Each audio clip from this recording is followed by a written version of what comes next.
Bonjour à tous. Aujourd'hui, on va entamer la première partie du cours sur les fonctions logarithmes. Les parties que nous abordons dans cette capsule sont les suivantes. Donner une définition à la fonction logarithme népérienne. Présenter la propriété fondamentale de la fonction log népérienne et ses conséquences. Tout d'abord, on va commencer par définir la fonction log népérienne. Alors, on sait tous que la fonction qui a x associé 1 sur x est continue sur l'intervalle 0 plus l'infini. Et par conséquent, elle admet des primitives. Parmi les primitives de la fonction 1 sur x sur i, il y a une seule fonction qui s'annule en 1. On l'appelle la fonction logarithme népérienne et on la note Ln. Autrement dit, la fonction Ln est définie et dérivable sur l'intervalle 0 plus l'infini et vérifier les choses suivantes. Pour tout x appartenant à i, ln' de x égale à 1 sur x et ln de 1 est égal à 0. La fonction ln étant définie, il est tout à fait normal de la composer avec d'autres fonctions pour obtenir d'autres fonctions plus complexes. Donc la première question qui se pose, c'est comment calculer le domaine de définition d'une fonction qui est la composée de la fonction ln avec une autre fonction.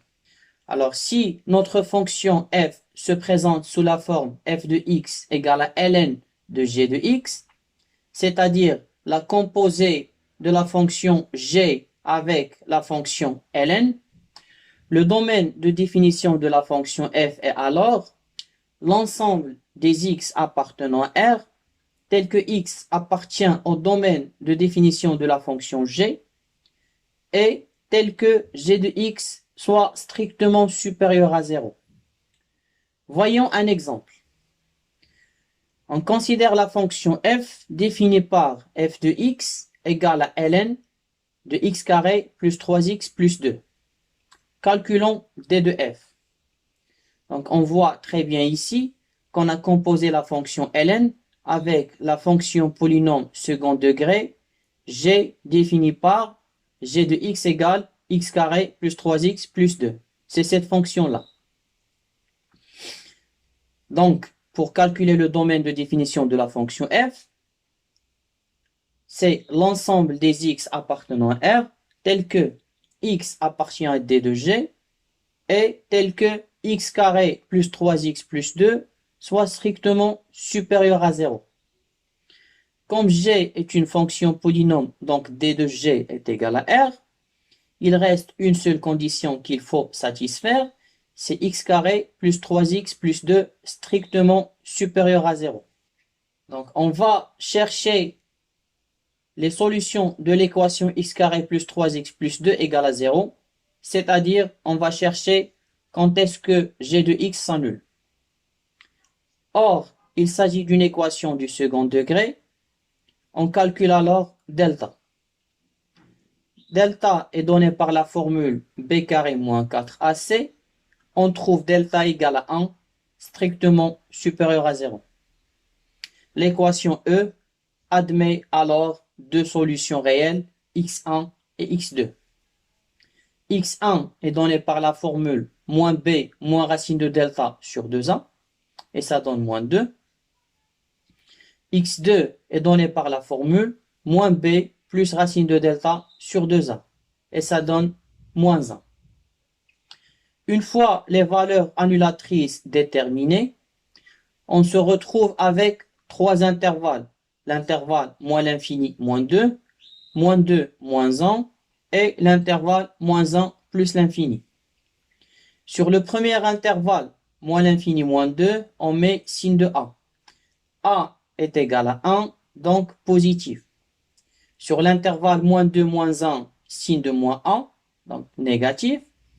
Et sur l'intervalle moins 1 plus l'infini, on met signe de 1. Donc d de f, c'est l'intervalle moins l'infini moins 2 ouvert, union moins 1 plus l'infini. Passons maintenant à l'exercice suivant. toujours avec le calcul du domaine de définition, déterminer le domaine de définition de la fonction f dans chacun des cas suivants. Alors, f de x égale ln de x plus 1 sur x moins 1, f de x égale ln de valeur absolue de x moins 1, et f de x égale ln de 1 moins x moins ln de x plus 3.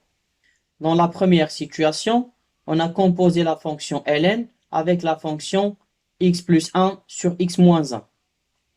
Donc, il faut que x plus 1 sur x moins 1 soit strictement supérieur à 0 et il faut que x soit dans le domaine de définition de la fonction x plus 1 sur x moins 1.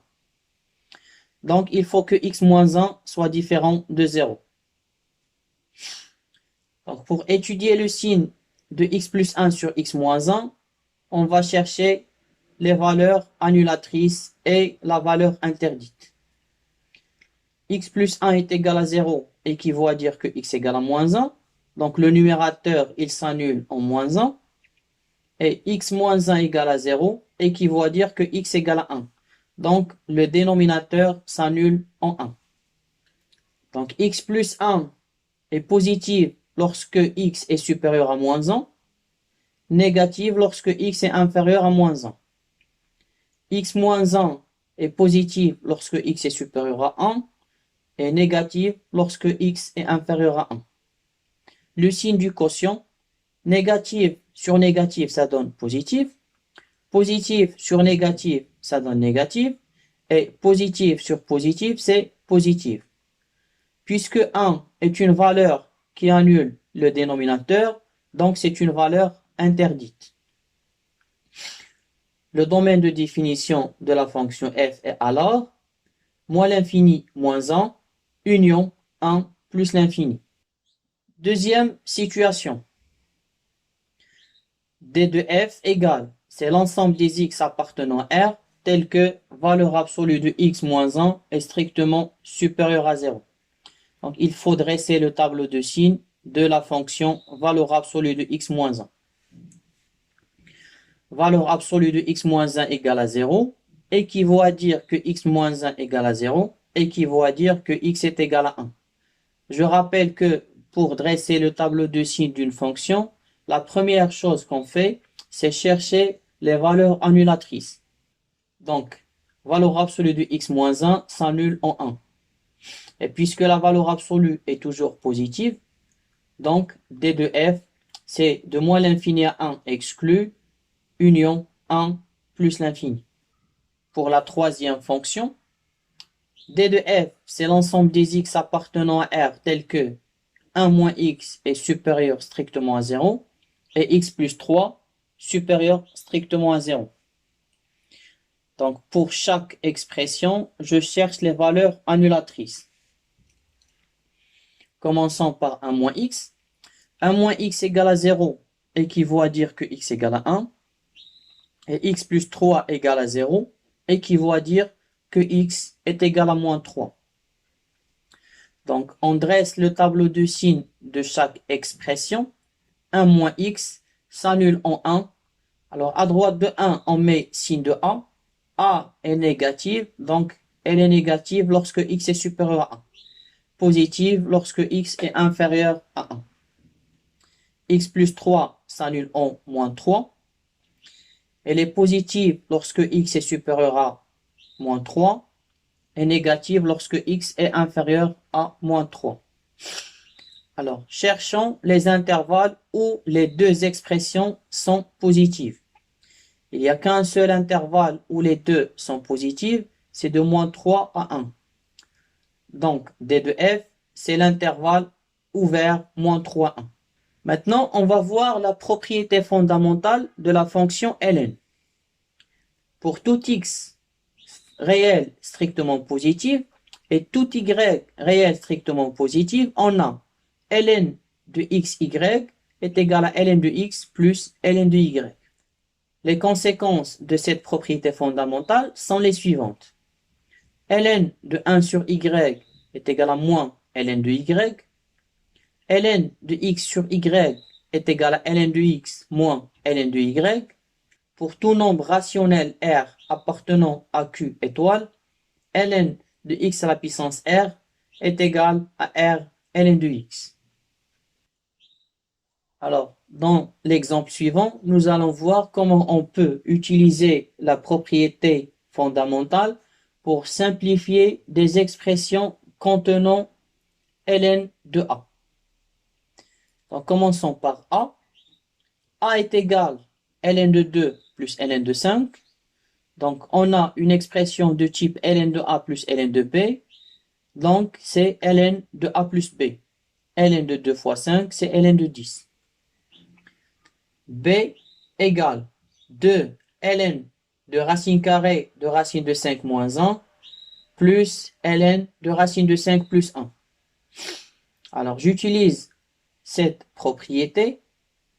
2 ln de racine de 5 moins 1, c'est ln de racine de 5 moins 1 au carré, plus ln de racine de 5 plus 1.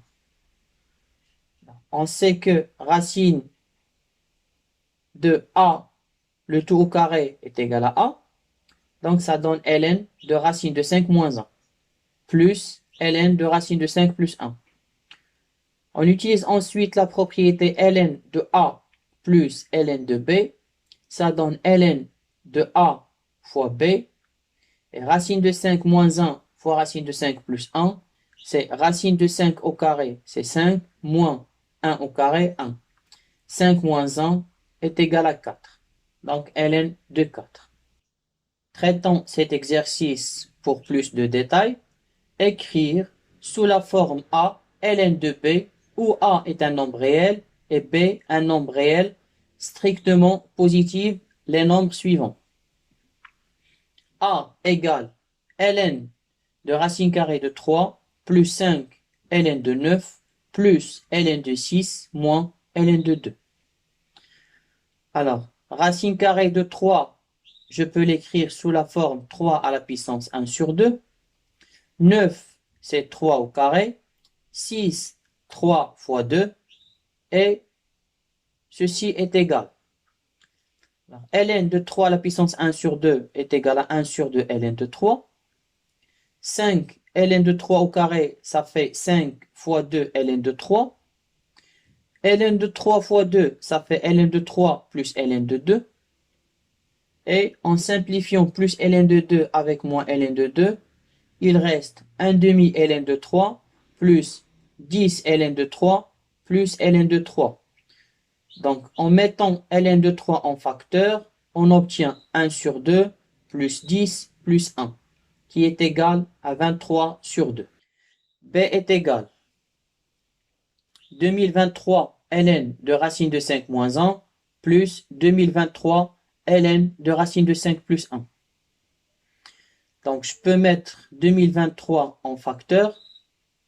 2023 facteur de ln de racine de 5 moins 1 plus ln de racine de 5 plus 1, qui est égal à 2023 facteur de ln de racine de 5 moins 1 fois racine de 5 plus 1.